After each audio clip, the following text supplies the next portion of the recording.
So, good morning, friends.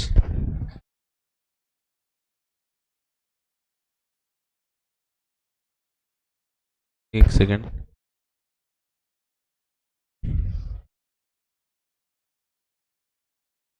हाँ, तो ऐसा है, हम लोग देख रहे थे मीटिंग्स के बारे में, जिसमें हमने ऑलरेडी सेक्शन नंबर 101 102 ये देख लिया।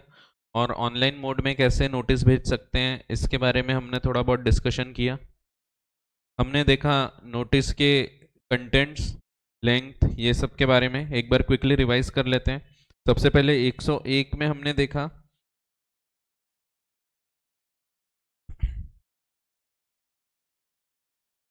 101 में हमने देखा length of notice. Length of notice का मतलब था कि कितने टाइम गैप के बीच में नोटिस होना चाहिए। तो हमने देखा length is 21 clear days notice. 21 clear days का मतलब है 21 डेज प्लस 2 दिन ट्रांसमिशन के प्लस 1 दिन नोटिस भेजने का, 1 दिन मीटिंग का, ये छोड़ के दैट मीन्स 25 डेज ओवरऑल होते हैं अगर आप पोस्ट से भेजते हैं तो। 95% ऑफ द मेंबर्स अगर कंसेंट देते हैं तो शॉर्टर नोटिस भी वैलिड हो जाएगी। फिर हमने कंटेंट देखा। कंटेंट में place, day, date, hour and agenda of the meeting होता है। उसके बाद कौन कौन व्यक्ति को नोटिस भेजना पड़ता है ये देखा हमने। मेंबर अगर जीवित है तो उसका लीगल रिप्रेजेंटेटिव या ऑफिशियल असाइनी। फिर ऑडिटर या एंड डायरेक्टर, तो auditor and director. Accidental omission है तो भी मीटिंग वैलिड होती है। अथॉरिटी किसकी है तो हमने देखा था बोर्ड ऑफ डायरेक्टर्स, ये नॉर्मल अथॉरिटी होती है। ज़्यादातर केसेस में हम देखेंगे कि बोर्ड ऑफ डायरेक्टर्स मीटिंग बुलाते हैं। कुछ केसेस में इवन शेयर होल्डर्स या मेंबर्स बुलाते हुए दिखेंगे, और कुछ केसेस में इवन एनसीएलटी बुला सकता है, ट्रिब्यूनल। फिर इसके हमने जो सर्विस देखा, सर्विस कैसे करना है। पर्सनली भी भेज सकते हो आप, पोस्ट से भेज सकते हो, कुरियर से भी भेज सकते हो, लेकिन कुरियर वो होना चाहिए जो एक डिटेल रखता है कि किस किस को भेजा गया है। एंड इसके अलावा कुछ केसेस में न्यूज़पेपर पब्लिकेशन से भी नोटिस भेजा जाता है। फिर कौन कौन से डॉक्यूमेंट लगाना है ये देखा था हमने। इलेक्ट्रॉनिक मोड में कैसे क्या नोटिस भेजते हैं इसके ऊपर पिछली क्लास में चर्चा की है। हमने देखा कि इलेक्ट्रॉनिक मोड में ईमेल के थ्रू आप इसको भेज सकते हैं। ईमेल में भी जो लास्ट ईमेल होता है, latest email address provided by the member, उसमें आपको भेजना पड़ता है। फिर email can be in the form of text, या तो उसमें टेक्स्ट के रूप में टाइप कर दो पूरा, या फिर लिंक यूआरएल दे दो, या फिर पीडीएफ या कोई और अटैचमेंट के थ्रू आप भेज सकते हैं जो कि नॉन एडिटेबल होना चाहिए। वो अटैचमेंट को ओपन करने के लिए कौन सा रिक्विजिट सॉफ्टवेयर लगता है उसकी जानकारी भी उसमें लिखी होना चाहिए। फिर नोटिस अगर आपने भेजा और लोगों को नहीं पहुंचा तो आपने रीसेंड करना चाहिए एक बार। अगर इसके बावजूद नहीं पहुंचता है तो आपकी जिम्मेदारी नहीं होती, बट आपको ये मेंटेन करके रखना है कि किस किस को भेजा था, किसको गया, किसको नहीं गया। इसके अलावा आप या तो खुद भेज सकते हो, इन हाउस फैसिलिटीज़ हैं, या फिर आप कोई थर्ड पार्टी जैसे कि रजिस्ट्रार, शेयर ट्रांसफर एजेंट्स, इन लोगों के थ्रू भी ये कार्य कर सकते हैं।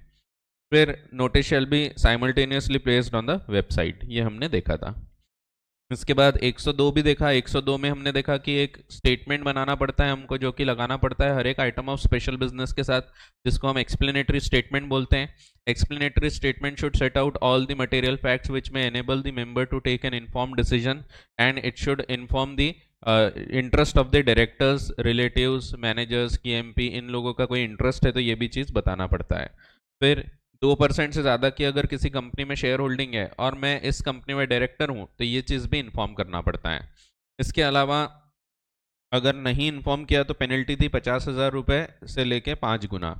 ऑर्डिनरी बिजनेस क्या है, स्पेशल बिजनेस क्या है, ये भी इसी में लिखा हुआ है। सबसेक्शन 2 बताता है, क्लॉज ए, कि एजीएम की जब बात हो रही है तो हर बिजनेस को हम स्पेशल मानेंगे अदर देन 4 चीज़ें। एक, फाइनेंशियल स्टेटमेंट्स को अडॉप्ट करना, अकाउंट्स अडॉप्ट करना। दूसरा, डिविडेंड डिक्लेयर करना। तीसरा, डायरेक्टर्स का अपॉइंटमेंट, रीअपॉइंटमेंट। चौथा, ऑडिटर का अपॉइंटमेंट एंड उनका रेम्यूनरेशन फिक्स करना।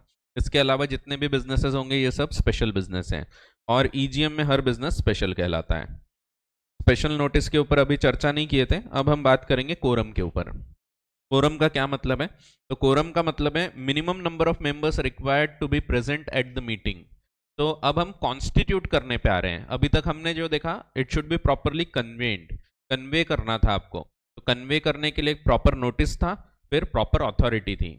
और अब हम देखेंगे मीटिंग बनेगी कैसे, तो किन लोगों का आना अनिवार्य है, तब जाके मीटिंग चालू की जा सकती है।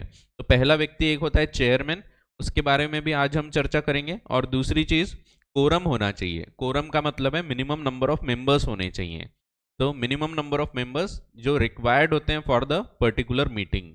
अब ये कितने होते हैं ये चीज भी बताई गई है, क्योंकि ऐसा नहीं होना चाहिए कि डिसीजन सिर्फ 2 जन बैठ के ले रहे हैं।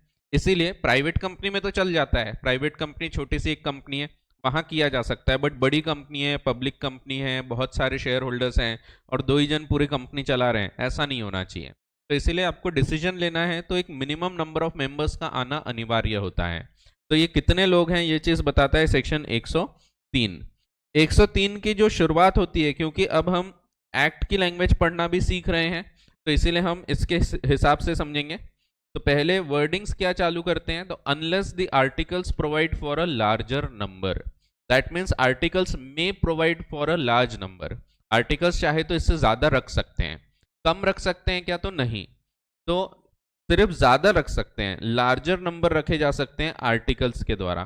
तो आर्टिकल्स अगर बोलते हैं कि नहीं ज्यादा होना, तो पहले आर्टिकल्स को पूछा जाएगा ये ज्यादा रखना है क्या कोरम, आर्टिकल्स बोलेंगे हाँ हाँ रखो रखो, तो फिर सुन लेंगे अपन उनकी। नहीं ऐसा नहीं होता, आर्टिकल्स है ना, articles of association, upon articles हैं वो अलग बात है, अपन जब आर्टिकल्स बनेंगे तो अपनी कोई नहीं सुनता। तो बट बहुत जगह लिखा होता है, मन को सेटिस्फेक्शन देने के लिए मैं ऐसा कभी कभी बोलता हूँ आर्टिकल्स को पूछेंगे, आपको अच्छा लगेगा, ठीक है। So unless the articles of the company provide for a larger number, जब तक के इससे ज्यादा नंबर नहीं बताया तो कोरम कितना होता है, तो for a public company 5 members personally present, अगर 1000 तक मेंबर हैं तो 1001 से 5000 तक के 15 मेंबर्स, और 5000 के ऊपर 30 मेंबर्स। तो ये 3 कोरम बताए इन केस ऑफ पब्लिक कंपनीज। पहले बोला है 5 मेंबर्स, अगर मेंबर्स की संख्या नॉट मोर देन 1000 है, इसको भी हम डायग्राम में फिट करने वाले थे। तो कोरम ये पहले पब्लिक कंपनी का देख लेते हैं, और एक लाइन में प्राइवेट कंपनी आ जाएगी, 3 लाइन लगेंगी पब्लिक कंपनी को, 4 लाइन बोला था मैंने, और एक लाइन लगेगी प्राइवेट कंपनी।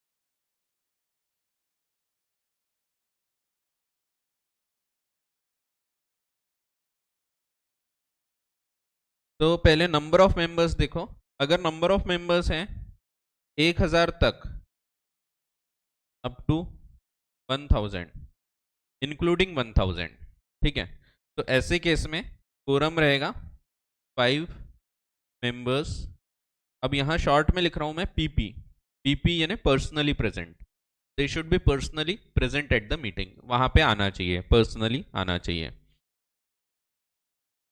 अगर आपकी मेंबर्स की संख्या है 1000 के ऊपर, 1000 से ज्यादा है बट अप टू 5000 है, ऐसे केस में 15 मेंबर्स पर्सनली प्रेजेंट, अगर 5000 के ऊपर हैं,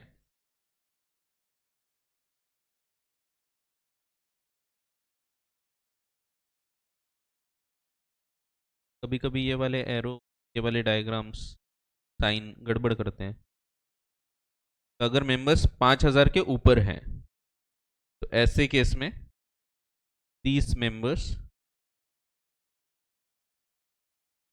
पर्सनली प्रेजेंट। मैं छोटा था तो इनमें बहुत गलतियां करता था, तो ये किस साइड लार्जर देन वगैरह ये सब रहता है ना, ग्रेटर देन लेसर देन, गलती करता था। फिर मेरी माताश्री ने मुझे सिखाया, उन्होंने बोले देख बेटा जिस साइड मछलियां ज़्यादा होगी मगरमच्छ का मुंह उस साइड खुलता है, तो फिर मेरे को समझा अच्छा इधर मछली ज़्यादा है तो इधर ऐसा होना चाहिए। तो हाँ, आपको भी ऐसा सिखाया होगा।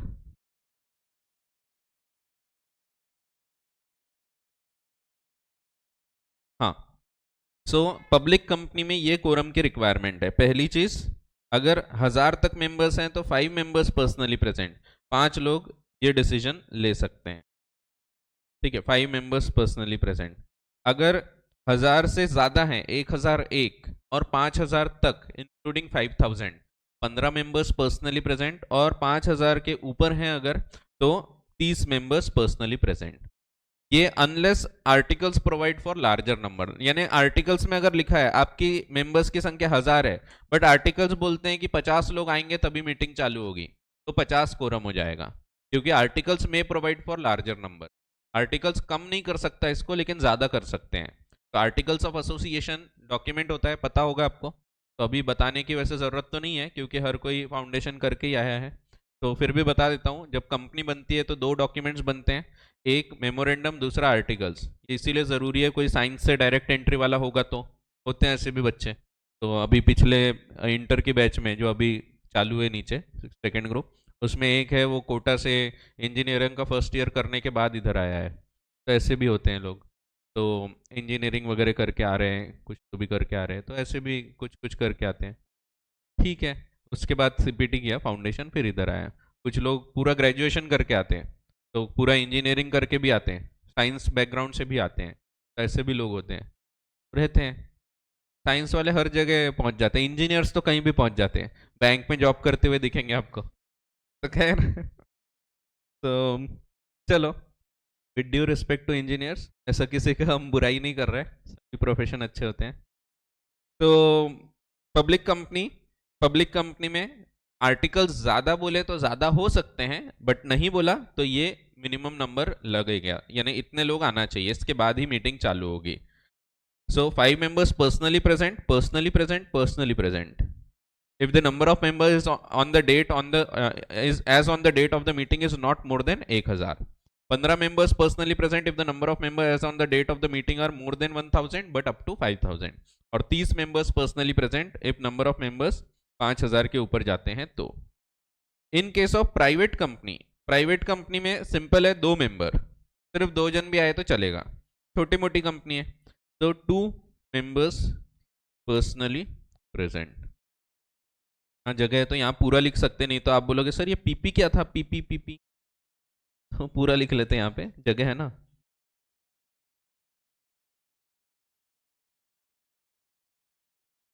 ठीक है, पर्सनली प्रेजेंट होना चाहिए। समझो एक मीटिंग हो रही है, उसमें 5 members की जरूरत है, कोरम में 1000 तक है समझ लो, और 2 member आते हैं और 3 प्रॉक्सी आते हैं, तो क्या मीटिंग हो जाएंगी क्या? चालू कर सकते हैं, प्रॉक्सी भी आया है उसमें, तो प्रॉक्सी को काउंट नहीं करना। वर्डिंग्स पढ़ो, wordings, personally present, not through proxy, personally present होना। तो इंटरप्रिटेशन का खेल आता है यहाँ पे। तो वैसे सब आसान शब्दों में दिया है आगे, बट क्योंकि हमारा मकसद अब कानून सीखना भी है, तो इसलिए हम वर्ड्स के ऊपर भी अब ध्यान दिया करेंगे। तो पर्सनली प्रेजेंट का मतलब ही है he should not be present through proxy, he should be personally present. दूसरा एक और चीज जो कि जिसके ऊपर पहले के कंपनी लॉ में थोड़ा झगड़ा हुआ था और मिनिस्ट्री ने क्लैरिफाई किया था, क्या अगर ऑनलाइन कोई बैठा है तो उसको भी हम पर्सनली प्रेजेंट मानेंगे क्या? तो कोर्ट ने बोला, इनफैक्ट ट्रिब्यूनल ने भी बोला, और साथ साथ में एमसीए ने भी क्लैरिफाई किया कि जो ऑनलाइन बैठे हैं उनको हम पर्सनली प्रेजेंट नहीं मानेंगे। पर्सनली प्रेजेंट का मतलब है उस जगह पे उपस्थित होना चाहिए जहां मीटिंग हो रही है, तो वहां personally they should be present, virtually present नहीं चलेंगे। तो ये चीज पुराने कंपनी लॉ में झगड़े भी हुए। इसके बाद एमसीए ने, मिनिस्ट्री ऑफ कॉर्पोरेट अफेयर्स ने ये क्लैरिफाई भी किया कि अगर मीटिंग ऑनलाइन भी हो तो भी वहां पे आना जरूरी है। कुछ कोविड के टाइम पे एक्सेप्शंस लाए थे कि कोविड के टाइम पे ऑनलाइन भी मीटिंग चलती थी, बट बाकी जनरल रूल है कि ऑनलाइन नहीं चलेगी, ऑनलाइन भी चलेगी मीटिंग, बट वहां पे लोगों का आना भी जरूरी है। जब तक वहां कोरम मौजूद नहीं होता मीटिंग चालू नहीं हो सकती। तो ये चीज इसमें क्लैरिफाई की गई थी। ठीक है, तो अब कोरम के ऊपर हमको काफी डीप में चर्चा करना है। कोरम का टॉपिक काफी बड़ा है, तो आप देखोगे 3 पेज तक चलेगा, 2 3 2.5 पेज। ठीक है, सो ये तो हो गई एक्ट की वर्डिंग्स।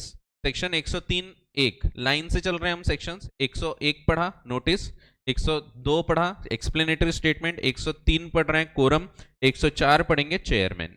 ठीक है, तो लाइन से हैं सेक्शंस, अभी जो भी हम पढ़ रहे हैं लाइन से चलते रहेंगे। इसके बाद 105 6 7 5 में प्रॉक्सी आएगा, 6 में वोटिंग पावर्स, 7 8 9 10 में टाइप्स ऑफ वोटिंग आएगी, फिर 11 से थोड़े अलग सीक्वेंस चालू होते हैं, तो हम 11 अभी नहीं पढ़ते, 11 को हम रोक देते हैं। 112 और 13 यहाँ पे दिखेंगे आपको, तो जब हम 103 पढ़ेंगे साथ में 112 113 भी दिखेंगे। तो ये लिखा है आगे 112 और 113, समझते हैं। सो 103 सबसेक्शन 2 ये बताता है कोरम का मौजूद होना अनिवार्य है। ऊपर पहले ये नहीं लिखा है कोरम क्या है, होना चाहिए नहीं होना चाहिए, ऊपर सिर्फ लिख दिया कोरम इतना होता है। अब क्यों होता है ये, क्यों चाहिए हमको कोरम? तो कोरम इसीलिए चाहिए क्योंकि मीटिंग में डिसीजंस जो हो रहे हैं उसमें कम से कम इतने लोग तो आए कि वो लोग डिसीजन ले पाए। सिर्फ गिनती के 2 लोगों ने डिसीजन ले लिया ऐसा नहीं चलेगा, तो इसीलिए मिनिमम नंबर जरूरी है। अब कितने देर के अंदर आ जाना चाहिए, क्योंकि कई बार लेट भी आते हैं लोग, तो इन्होंने एक टाइम रख दिया है कि quorum should be present within half an hour. आपने 11 बजे मीटिंग का टाइम रखा था, 11 बजे एग्जैक्ट नहीं आए तो चलेगा, आप आधे घंटे रुको। आधे घंटे में अगर आ जाते हैं, कोई लेट आ रहा है थोड़ा, और आधे घंटे में भी कोरम आ गया, तो आप मीटिंग चालू कर सकते हैं। Then meeting is properly constituted. तो मीटिंग कॉन्स्टिट्यूट करने के लिए फिर जरूरी है, और इसीलिए आधे घंटे का टाइम दिया गया है। सो वही दिया है, अगर कोरम नहीं चाहा with in half an our, आधे घंटे का टाइम है उतने देर में आ जाए, नहीं आया तो फिर मीटिंग को आपको एडजर्न करना पड़ता है। एडजर्न करने का मतलब है स्थगित हो जाती है, वो अगली डेट पे चली जाएगी। तो it will be adjourn next week, same time same place. तो सेम जगह पे रहेगी और सेम प्लेस पे अगले हफ्ते, सीधा 7 दिन बाद। तो अगले हफ्ते, आज थी, आज नहीं आया कोरम, अगले हफ्ते सीधा सीधा चले जाएगी, अगले मंडे को मीटिंग हो जाएगी। ठीक है।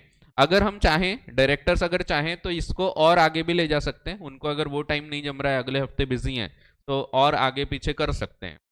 इसके लिए अगेन नोटिस देना पड़ता है। अब यहाँ नोटिस 21 दिन का क्लियर नोटिस तो पॉसिबल ही नहीं है, 7 दिन में तो मीटिंग ही है, तो 21 क्लियर डेज तो है ही नहीं हमारे पास। यहाँ बोला है 3 दिन का नोटिस दो, और ये नोटिस क्योंकि इट इज नॉट पॉसिबल कि हर व्यक्ति को पर्सनली भेजा जाए, you can publish in the newspaper. तो जैसा मैंने बताया, कुछ केसेस में न्यूज़पेपर पब्लिकेशन भी अलाउड है, तो यहाँ पे न्यूज़पेपर पब्लिकेशन के थ्रू आप नोटिस दे सकते हैं।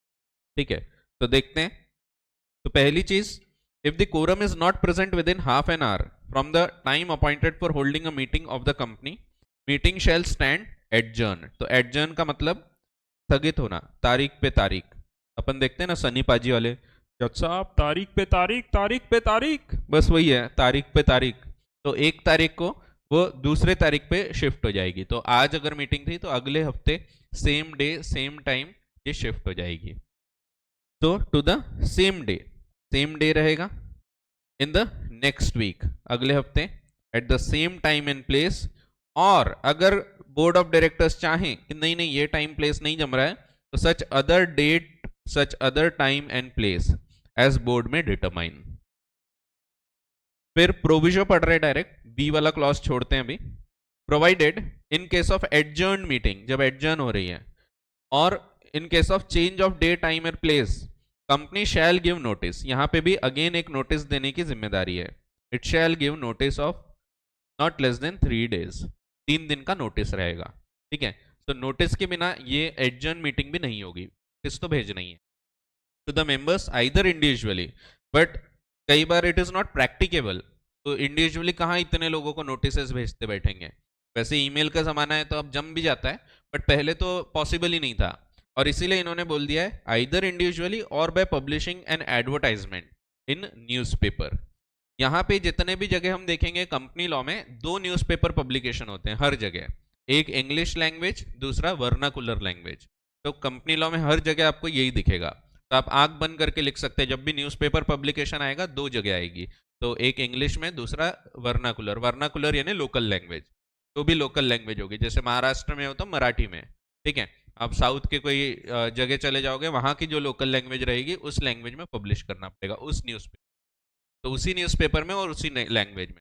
मराठी न्यूज़पेपर में इंग्लिश में पब्लिश नहीं कर सकते, मराठी में ही होना चाहिए। तो ये चीज़ भी क्लैरिफाई की है। इन न्यूज़पेपर, ये एक्चुअली रूल्स में बताया है, 1 in English language and 1 in vernacular language which is in circulation at the place where RO of the company. तो जहाँ पे रजिस्टर्ड ऑफिस रहेगा उस जगह पे उसका सर्कुलेशन होना चाहिए, तो अच्छा सर्कुलेशन होना चाहिए। ऐसा नहीं कि ऐसा कोई पेपर में छाप रहे जो कि बिकता ही नहीं है, ऐसा कोई पेपर है मुश्किल से 100 लोगों के पास बेचा जाता है, ऐसे नहीं चलेंगे, तो एक वाइड सर्कुलेशन होना चाहिए। फिर बी वाला पॉइंट, बी वाला पॉइंट एक्चुअली डील करता है, ये नॉर्मल मीटिंग है ए वाला, जो बोर्ड ऑफ डायरेक्टर्स बुलाते हैं, तो ये वह बोर्ड ऑफ डायरेक्टर्स हैं ये वाला। और बी वाला पॉइंट जो है ये डील करता है, जो मैंने आपको बताया कभी कभी मेंबर्स बुला सकते हैं, तो ये बी वाला पॉइंट बोलता है EGM called by members, members या शेयर होल्डर्स बुला सकते हैं।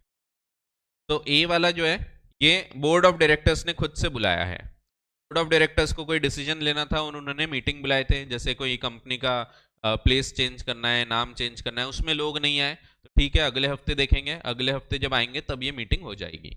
लेकिन अगर मीटिंग बुलाया गया था शेयर होल्डर्स के द्वारा, इनको हम एक नाम देते हैं कानून में, जब हम सेक्शन 100 पढ़ेंगे उनको देंगे रिक्विजिशनिस्ट। रिक्विजिशन यानी एक रिक्वेस्ट है जो उन्होंने डिपॉजिट किया कि हम मीटिंग बुलाना चाहते हैं। तो कभी कभी शेयर होल्डर्स भी बुला सकते हैं। ने पहले ही शुरुआत में देखा प्रॉपर अथॉरिटी कौन है, पहले तो बोर्ड ऑफ डायरेक्टर्स, ज्यादातर मीटिंग बोर्ड ऑफ डायरेक्टर्स की होगी, कुछ केसेस में इवन मेंबर्स बुला सकते हैं। तो ये वो कुछ केसेस है। तो जब मेंबर्स बुला रहे हैं और मेंबर्स खुद ही नहीं आ रहे, मेंबर्स ने बुलाया मीटिंग और खुद ही कोरम मौजूद नहीं था, दैट मीन्स मेंबर खुद ही नहीं आए, तो ऐसे केसेस में फिर कोर्ट बोलेगा कि भाई ये मीटिंग तो लेने की जरूरत ही नहीं है। तो इसीलिए यहाँ पे इस पे भी पहले काफी केसेस हुए और अभी न्यू कंपनी लॉ में क्लियर लिखा है कि अगर रिक्विजिशनिस्ट ने, मेंबर्स ने बुलाए थे मीटिंग और कोरम मौजूद नहीं है तो इट शैल स्टैंड कैंसल्ड, ये कैंसिल ही हो जाएगी सीधा सीधा। ठीक है, तो अगर बोर्ड ऑफ डायरेक्टर्स ने बुलाए थे तो इट विल बी एडजर्न्ड, अगर शेयर होल्डर्स ने खुद बुलाए थे, मेंबर्स ने, रिक्विजिशनिस्ट ने, तो इट शैल स्टैंड कैंसल्ड, तो ये कैंसल हो जाएगी सीधा सीधा, इट शैल स्टैंड कैंसल। और वर्ड क्या है, shall, compulsory, it shall stand cancelled, compulsory है। पे कभी क्वेश्चन आ सकता है, कभी बोला जाएगा कि, वैसे क्वेश्चन बैंक देखेंगे हम, इसमें कभी बोला जाएगा कि एक मीटिंग थी, रिक्विजिशनिस्ट ने बुलाए थे यानी मेंबर्स ने बुलाए थे और उसमें कोरम मौजूद नहीं था, अब बोर्ड ऑफ डायरेक्टर्स इसको अगले हफ्ते लेना चाहते हैं, क्या ये पॉसिबल है? आंसर इज नो, ये पॉसिबल ही नहीं है, क्योंकि वर्ड क्या है, इट शैल, कंपल्सरीली ये कैंसिल ही होना है। बोर्ड ऑफ डायरेक्टर्स चाह कर भी इसको आगे नहीं ले, it shall stand cancelled, automatically cancel हो। अगर उनको नई नोटिस देना है, नया मीटिंग बुलाना है तो फिर प्रोसेस करना है, ये वाली मीटिंग खत्म हो गई, ये लोग नहीं आए तो ये खत्म। ठीक है, तो दो प्रकार की मीटिंग होती है, एक जो खुद मेंबर्स ने बुलाए हैं, एक जो बोर्ड ऑफ डायरेक्टर्स ने बुलाए हैं। अगर बोर्ड ऑफ डायरेक्टर्स के द्वारा बुलाई गई मीटिंग है तो ये मीटिंग अगले हफ्ते चले जाती है, और अगर रिक्विजिशनिस्ट ने, शेयर होल्डर्स ने बोले थे मीटिंग बुलाओ और मीटिंग बुलाई गई और वो खुद नहीं आए, तो ऐसे केसेस में इट विल स्टैंड कैंसल्ड, तो ये आगे नहीं जाती, अगले हफ्ते नहीं जाती। ठीक है, इसके अलावा अगर एडजर्न्ड मीटिंग में भी कोरम नहीं आया तो क्या होगा? तो आपकी मीटिंग होने वाली थी, मीटिंग में कोरम नहीं था, एडजर्न हो गई, अगले हफ्ते के टाइम पे, अगले हफ्ते फिर हम लोग जमा हुए और फिर पता लगा कोरम नहीं है, ऐसे केस में जितने लोग हैं उतने लोग मीटिंग चालू, क्योंकि आपको अधिकार दिया गया है कि आप आओ, अगर आप फिर भी नहीं आ रहे, फिर आपको इंटरेस्ट नहीं है, फिर जितने लोग आए हैं उन लोग डिसीजन। ठीक है, तो यहाँ पे if at the adjourn meeting also a quorum is not present, अगर एडजर्न मीटिंग में भी कोरम मौजूद नहीं है within half an hour, तो जितने लोग हैं the members present shall be the quorum, जितने लोग हैं उतने ही कोरम। फिर भले ये पूरा नहीं हो रहा है, 30 मेंबर्स आना चाहिए था, आपके पास सिर्फ 25 ही लोग आए, 25 लोग में भी कोरम मौजूद है मान लिया जाएगा, जितने लोग हैं उतने ही कोरम। तो एक बार सिर्फ एडजर्न होती है, अगले एडजर्न मीटिंग में भी नहीं आएंगे कोरम, फिर से एडजर्न नहीं होगी, फिर जितने लोग हैं उतने लोग ही मीटिंग चालू। ठीक है, ऐसा है। तो ये हो गई actual wordings of the act. अब आगे दिया है सिंपल लैंग्वेज में थोड़ा, क्योंकि ऊपर कहीं मीनिंग नहीं लिखा था, इसलिए यहाँ मीनिंग अब समझा के दिया है सिंपल लैंग्वेज में।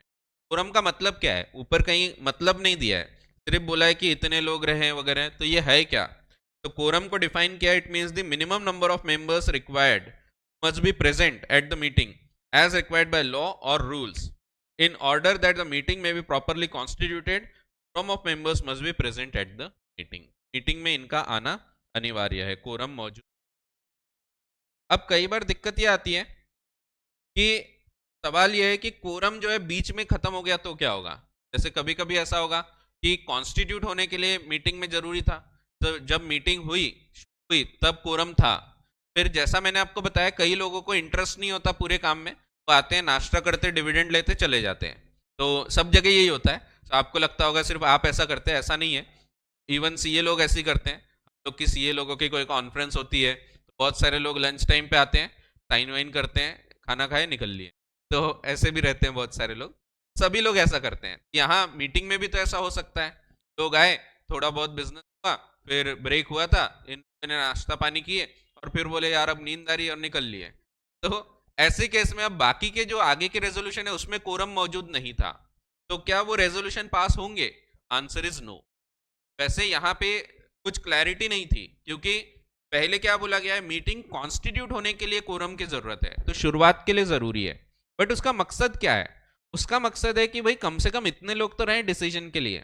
अगर लोग कम हो गए तो फिर कोरम नहीं था और इसीलिए डिसीजंस इनवैलिड हो जाएंगे। जितने डिसीजंस विद कोरम लिए गए थे उतने वैलिड रहेंगे। फिर इंटरवल के बाद जब लोग चले गए थे, कोरम नहीं था, उसके बाद के डिसीजंस खत्म हो गए, वो इनवैलिड है। ठीक है, तो कोरम का थ्रू आउट द मीटिंग होना जरूरी है। जितने डिसीजन में कोरम था उतने डिसीजंस वैलिड रेजोल्यूशन, जितने डिसीजंस में नहीं था वो वॉइड है, इनवैलिड।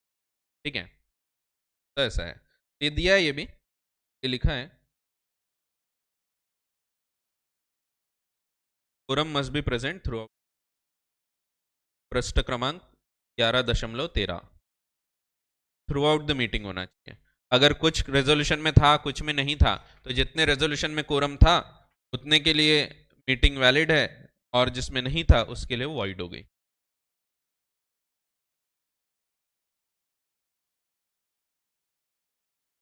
ठीक है, फिर एक और इंपॉर्टेंट पॉइंट, ये सभी पॉइंट इंपॉर्टेंट है, कोरम पे काफी क्वेश्चंस आते हैं।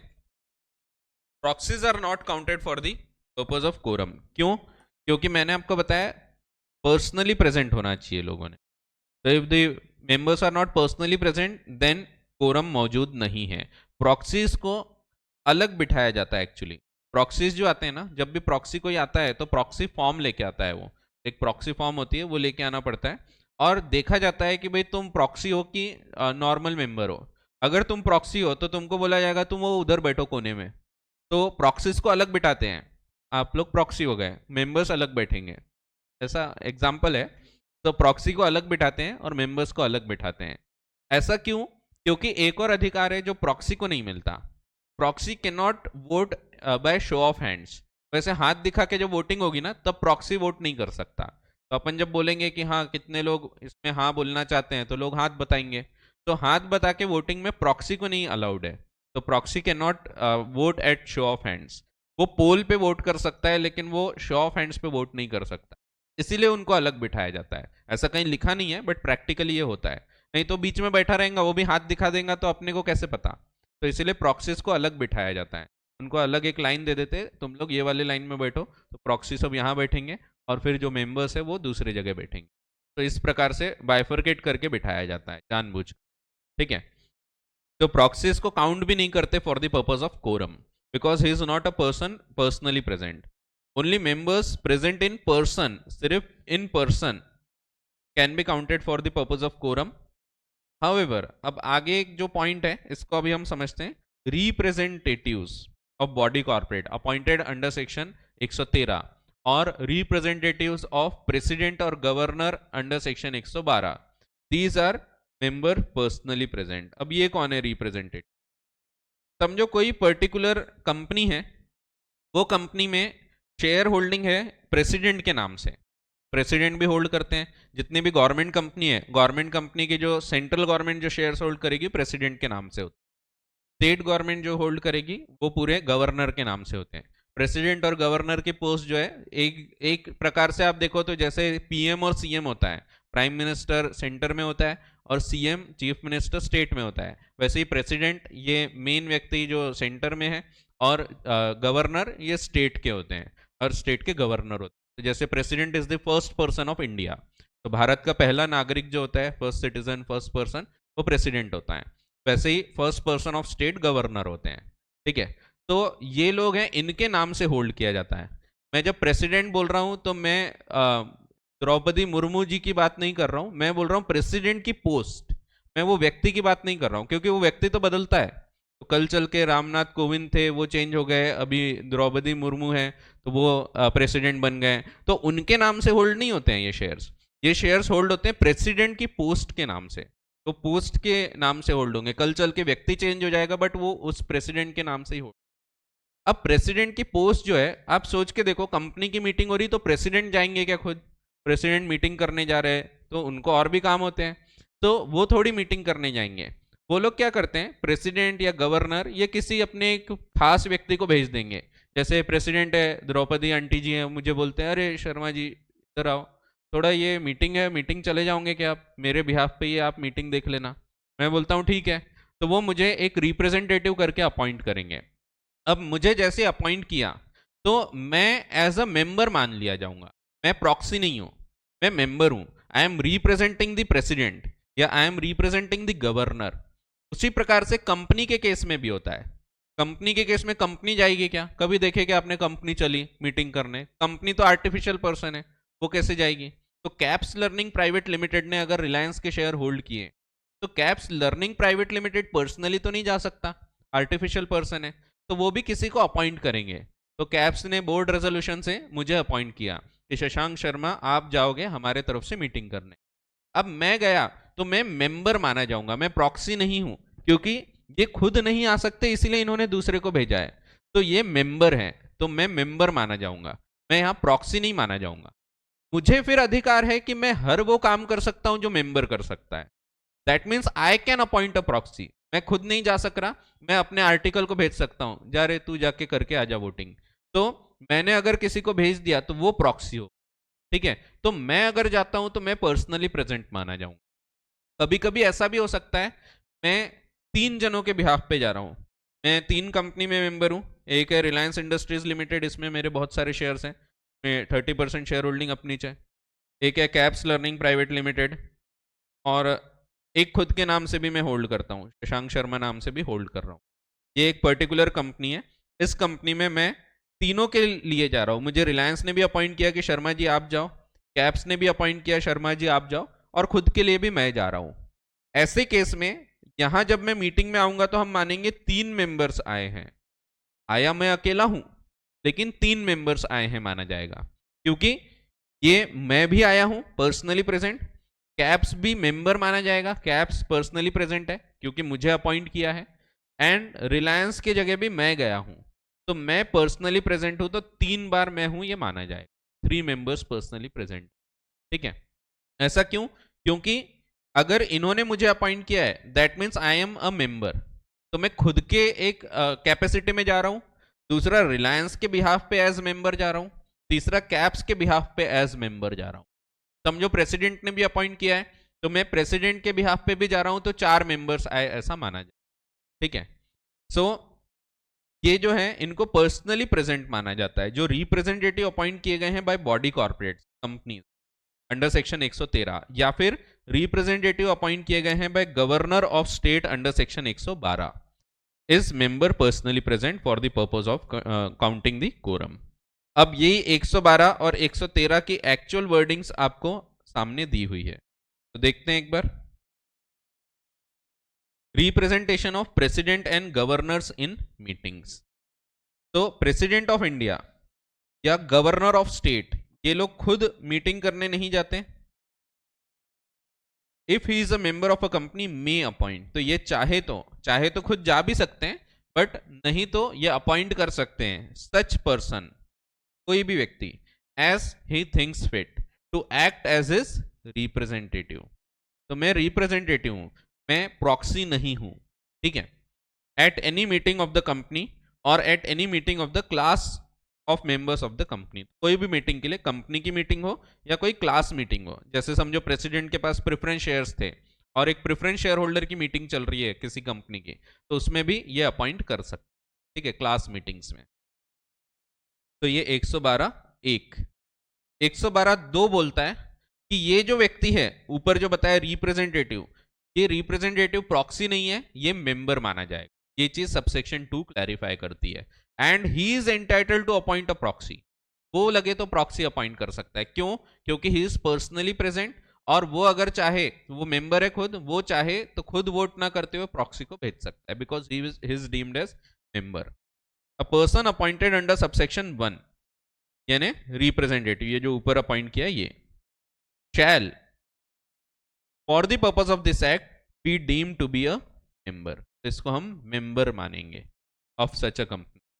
And he shall be entitled to exercise the same rights, same powers, including the right to vote by proxy, proxy भी अपॉइंट कर सकता है, एंड पोस्टल बैलेट, बैलेट से भी वो वोटिंग कर सकता है। पोस्टल बैलेट एक प्रक्रिया होती है, वो हम समझेंगे। एज द प्रेसिडेंट और एज द केस में भी गवर्नर कुड एक्सरसाइज, तो जो अधिकार प्रेसिडेंट या गवर्नर को हुआ करते वही अधिकार इस व्यक्ति को रहेंगे। तो he is representative, he is not a proxy, he can appoint a proxy, ठीक है। तो इसको हम प्रॉक्सी नहीं बोलते हैं। बिल्कुल सिमिलर है सेक्शन 113, सिर्फ फर्क यह है यहां पे प्रेसिडेंट और गवर्नर कवर होते हैं, यहां आर्टिफिशियल पर्संस कवर होते हैं, corporations. Corporation means body corporate, जो भी आर्टिफिशियल पर्सन है, जरूरी नहीं सिर्फ कंपनी। एग्जाम्पल में मैंने कंपनी लिया, बट कोई भी और बॉडी कॉर्पोरेट हो सकती है। LIC शेयर होल्ड करती है इतने सारे लोगों के, अब LIC खुद थोड़ी जाएगी, वो किसी एक व्यक्ति को अपॉइंट करेगी, he will be deemed as representative, ठीक है। तो अब body corporate, whether company within the meaning of the act और नॉट, तो कंपनी हो या नहीं, कोई भी बॉडी कॉर्पोरेट, एक बॉडी कॉर्पोरेट अगर वो मेंबर है, if it is a member of the company, जैसे कैप्स लर्निंग प्राइवेट लिमिटेड ने TCS के शेयर्स होल्ड किए, caps learning private limited is the member of TCS by resolution of its board of directors. तो board of directors जो है ये लोग resolution pass करेंगे, या जो भी गवर्निंग बॉडी होगी, क्योंकि बोर्ड ऑफ डायरेक्टर्स कंपनी में होते हैं और कोई एसोसिएशन है LIC है, तो उनकी जो भी गवर्निंग बॉडी होगी वो इन लोग ऑथराइज कर सकते हैं सच पर्सन, इन एक व्यक्ति को, as it thinks fit to act as its representative at any meeting of the company. Meeting of the, that means जो मेंबर्स की मीटिंग है वो, तो meeting of company means members meeting, ठीक है। और at such meeting of any class of the members of the company. Same है जैसा ये दिया था, बिल्कुल सेम वर्ड्स है, सबसेक्शन 1 में 112 में जो था वैसे ही 113 में भी है, सिर्फ एक छोटा सा एक्स्ट्रा पॉइंट दिया है, if it is a creditor. कभी कभी क्रेडिटर की भी तो मीटिंग हो सकती है, जैसे प्रेसिडेंट के केस में प्रेसिडेंट या गवर्नर ये जनरली कभी किसी का क्रेडिटर नहीं रहेंगे, वो पोस्ट का भी क्रेडिटर नहीं रहेगी, और इसीलिए यहां क्रेडिटर का पॉइंट नहीं है। बट कंपनीज तो हो सकती है, जैसे कैप्स लर्निंग प्राइवेट लिमिटेड है, ये इसकी डीलिंग चलती है TCS से, तो TCS की एक क्रेडिटर भी है। अब क्रेडिटर है, इसको पैसा लेना है, पैसा लेना है, तो ऐसे केस में ये लोग जब मीटिंग करेंगे तो कैप्स को भी बुलाया जाएगा। अब कैप्स यहाँ कैसे जाएगी, क्योंकि कैप्स तो एक आर्टिफिशियल पर्सन है, तो यहाँ पे भी उनके बिहाफ पे एक दूसरा व्यक्ति जाएगा। तो क्रेडिटर्स मीटिंग में भी एक रिप्रेजेंटेटिव अपॉइंट कर सकते। Body corporates can appoint representative in members meeting यानी general meeting as well as in creditors meeting, क्योंकि वो क्रेडिटर भी हो सकती है। क्रेडिटर्स मीटिंग बहुत कम केसेस में होती है, वैसे हम देखेंगे जैसे हम पूरा स्टेट छोड़ के जा रहे हैं, हम महाराष्ट्र में बिजनेस कर रहे थे, महाराष्ट्र से हम चले गए दूसरे को स्टेट में, तो ऐसे केस में क्रेडिटर को भी बुलाया जाता है, उनसे पहले सहमति ली जाती है कि इनको जाने देना या नहीं जाने देना, कंसेंट। तो क्रेडिटर्स मीटिंग जब होगी, या कभी डिबेंचर होल्डर्स, डिबेंचर होल्डर भी क्रेडिटर होता है। कैप्स लर्निंग प्राइवेट लिमिटेड ने अगर समझो TCS के डिबेंचर्स होल्ड किए हैं, अब डिबेंचर्स हमने होल्ड किए हैं तो हम क्रेडिटर हो गए, तो हमारी जब मीटिंग होगी क्रेडिटर्स मीटिंग, तो कैप्स भी जाएगा, बट कैप्स खुद नहीं जाएगा, तो उसके जगह मुझे भेजा जा सकता है। तो वही है, सेम चीज है, सिर्फ फर्क ये है कि यहां मेंबर की मीटिंग बोल रहे हैं और यहां क्रेडिटर की meeting. If it is a creditor including a holder of debentures of a company within the meaning of this act by resolution of its directors or other governing body authorize such person, यहां भी किसी व्यक्ति को authorise कर सकते हैं as it thinks fit to act as its representative at any meeting of any creditors of the company held in pursuance of this act or any rules made thereunder or in pursuance of provision contained in debenture trust deed। ये और काट दो, any debenture, तो debenture trust deed एक document होता है, जब debentures वगैरह इशू होते हैं तो उस टाइम पे एक ट्रस्टी अपॉइंट होता है, वो डिबेंचर ट्रस्ट डीड के थ्रू होता है। वो अपन अभी पढ़ने के हैं, अपन ने क्योंकि डायरेक्टली चैप्टर नंबर 11 उठाए, डिबेंचर्स वगैरह पहले आएंगे, अपन बाद में देखेंगे, कोई फर्क नहीं पड़ता वैसे। अभी सिर्फ ये ध्यान रखो कि डिबेंचर ट्रस्ट डीड एक डॉक्यूमेंट होता है जिसके थ्रू एक डिबेंचर होल्डर्स के लिए ट्रस्टी को अपॉइंट किया जाता है, बाद में देखेंगे अपन। तो क्रेडिटर्स मीटिंग के लिए भी एक व्यक्ति को एज अ रिप्रेजेंटेटिव अपॉइंट कर सकते हैं। अब सबसेक्शन 2 बिल्कुल कॉपी पेस्ट है, जैसा 112 है वैसे ही 113 है, दोनों का सबसेक्शन 2 वही बोलता है, the representative appointed will be deemed as member and he will have all the rights and powers जो उस ऑर्गेनाइजेशन को हुआ होता, ठीक है, जो बॉडी कॉर्पोरेट को हुआ होता। तो वही दिया है, a person authorise by resolution under subsection 1, that means representative,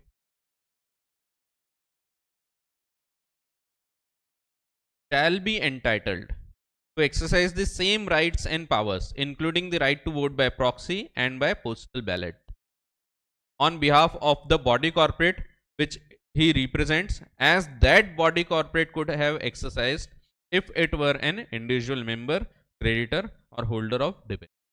ठीक है, तो उसको भी सेम अधिकार प्राप्त होंगे जितने की इस बॉडी कॉर्पोरेट को हुए होते हैं।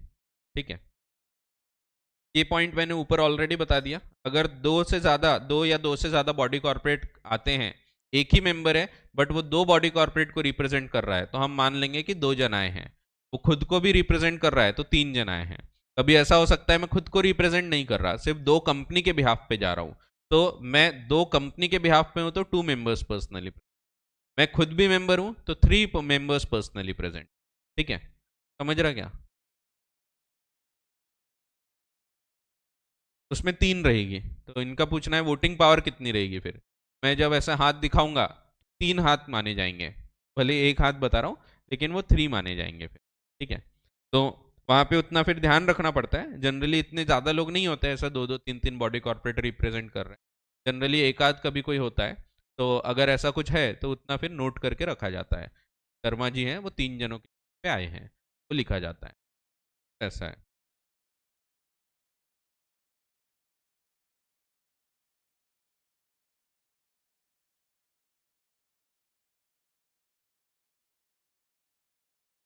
के लिए वो इंटरेस्टेड रहेगा, अगर इंटरेस्टेड वाले का रेजोल्यूशन वो वोट नहीं कर सकता, बट बाकी दो के बिहाफ पे कर सकता। जिसमें भी इंटरेस्टेड है, इंटरेस्टेड रेजोल्यूशंस में वोटिंग नहीं होती। ठीक है, पब्लिक कंपनीज, प्राइवेट कंपनी में अलाउड रहता है। प्राइवेट कंपनी में इंटरेस्टेड डायरेक्टर्स, इंटरेस्टेड मेंबर्स ये लोग वोट कर सकते हैं, पब्लिक कंपनीज में नहीं कर सकते।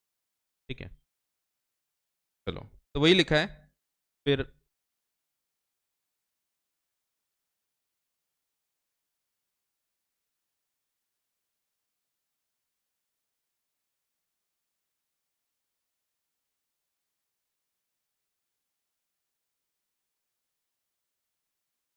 एक ही से वोटिंग एक्सरसाइज कर सकता है, उसको लगता है अलग अलग वोट देना है तो अलग भी दे सकता है। एक कंपनी के लिए हाँ बोलना है, दूसरे के लिए ना बोलना है, वो भी कर सकता है।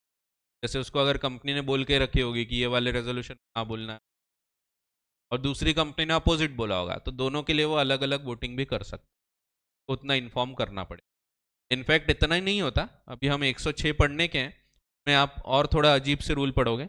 मेरे पास 100 शेयर है तो मैं 50 पे हाँ और 50 पे ना भी बोल सकता हूँ, ये भी अधिकार होता है। तो ये राइट दिया है 106 में, भी पढ़ेंगे अपन, ऐसी चीज़ें भी है, अजीब सा राइट है वैसे, लेकिन ये होता है। एक बार ऐसी वोटिंग चालू थी तो मैंने क्लास में करके बताया था, कभी कभी होता है मैं क्लास से वोटिंग भी कर देता हूँ, तो वोटिंग करके बताए थे।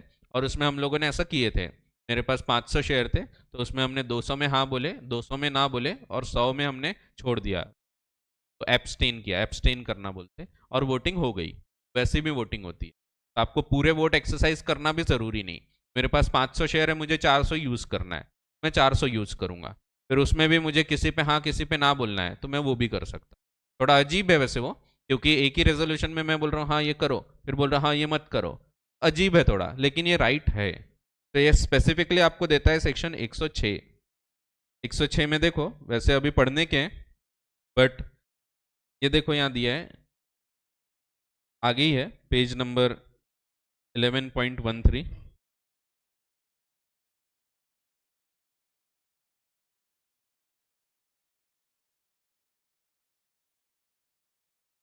एक नई नई स्टूडेंट सीए हुई है, वो आई है आज। बहुत सारे लोगों को अच्छा लगता है सीए होने के बाद मिलने आया था, आप लोगों से भी मिला देना चाहिए। पवन सर मिलाते हैं, वैसे पवन मिलाते हैं,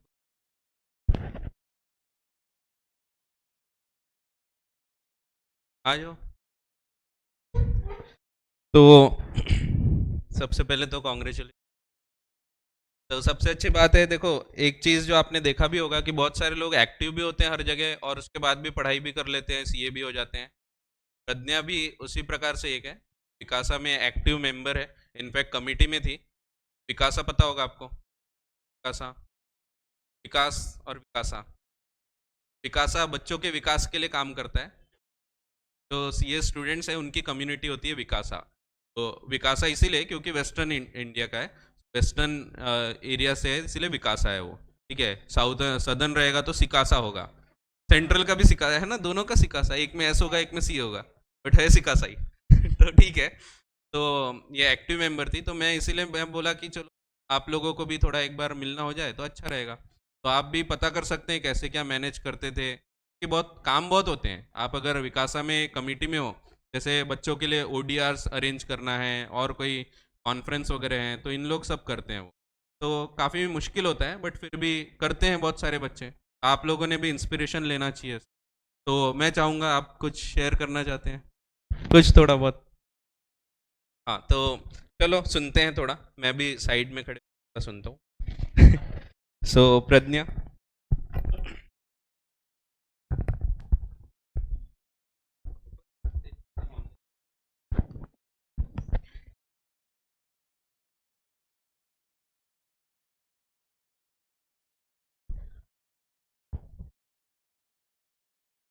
Hi, this is Raul. So like कि बहुत bright student, average bright student. So it average. It's like not that dumb, not that average. Bright में lower level. Because I didn't clear my IPCC course attempt. Then I talked to sir. He guided me very well. So it helped me to clear my IPCC exam. Like there is one incident I would like to share. जितना भी मेरा IPCC का attempt था ना, in audit I use to score,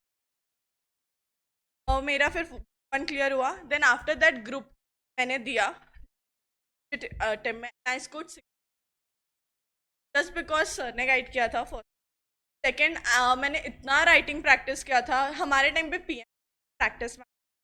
और एक module I referred module for the audit and for the writing practice so essential. कोई substitute नहीं है। You are not writing it the theory subject, you have to write it, practice it by writing. और secondly I suggest but अगर मेरा time match नहीं होता कोई भी कैप्स भी या मॉक टेस्ट, तो what I use to do, मैं जो मॉक टेस्ट रहता था वो घर पे सॉल्व करती थी अकॉर्डिंग टू माई प्लान। मैं सॉल्व करके चेक करने दे देती थी माई फ्रेंड्स और बीट्स। उससे क्या होता है आपको समझ में आ जाता है। एंड इसमें एक और चीज़ सजेस्ट करूँगी कि जो आप लिख रहे हो क्वेश्चन आंसर, वो अपने सजेस्टेड से खुद भी एक बार मैच करो, तो आपको रियलाइज हो कि आपने कहाँ गलती। तो आपके लिए ईज हो जाएगा कि नेक्स्ट जब आप पेपर सॉल्व करोगे या नेक्स्ट जब आप पेपर, वो चीज़ आपके माइंड में रहेगी, नहीं ये गलती।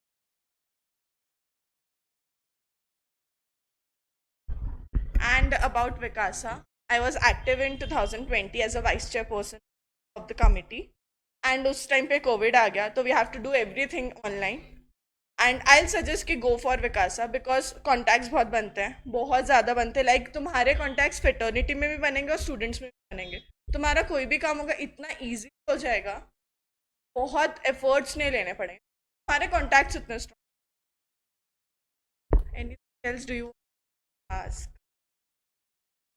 बाकी सर तो इज देयर। सर बहुत अच्छे मेंटर है, लाइक जेन्युइनली बहुत अच्छे मेंटर है। I can not even forget, like sir ने मुझे अच्छी नहीं पढ़ा।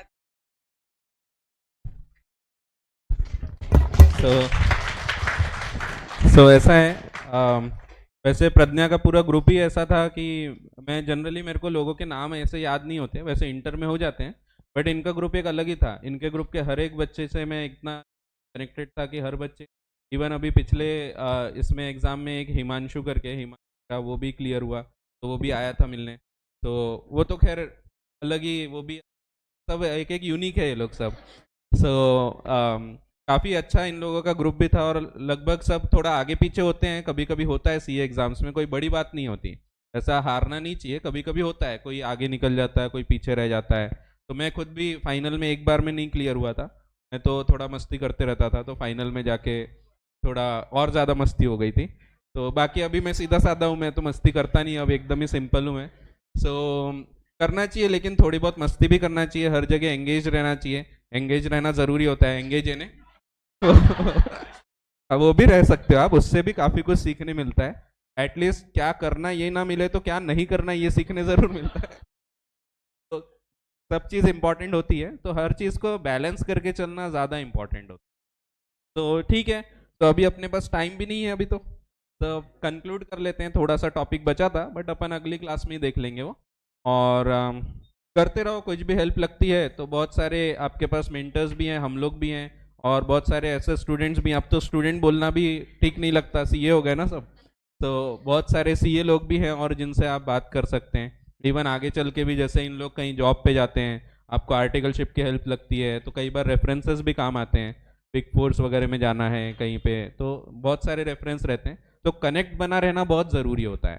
खास तौर पे अगर आप प्रैक्टिस में रहना चाहते हैं तब तो बहुत ही इंपॉर्टेंट होता है। इसीलिए प्रैक्टिस वालों को तो मैं कंपलसरीली बोलता हूँ, जहाँ आप प्रैक्टिस करना चाहते हैं वहीं पे आर्टिकलशिप करो, क्योंकि वो कनेक्ट बने रहेगा ना, तो आपके क्लाइंट्स ऑटोमेटिकली शुरू से बन जाएंगे। अब जॉब पे जाना चाहते हैं then you can go for big four, लेकिन अगर आप प्रैक्टिस में रहना चाहते हैं, तो खुद का कुछ करना चाहते हैं, तो मीडियम लेवल या स्मॉल लेवल की फर्म से खुद के एरिया से करो, दैट विल बी बेटर। अभी तो बहुत टाइम है वैसे आपके लिए, तो अभी आपके जो सीनियर्स हैं उन लोग ढूंढ रहे हैं आर्टिकलशिप, तो उनको भी मैं ऐसे ही सजेस्ट करता हूँ। तो खैर, तो कंक्लूड करते हैं आज की क्लास, और आप लोग भी इंस्पिरेशन लेते रहो, और इजी होता है, कभी भी टेंशन नहीं लेना, सोच लेना कि अगर शशांक शर्मा कर सकता है तो कोई भी कर सकता है। चलो। चलो मिलते हैं अगली क्लास में। Thank you.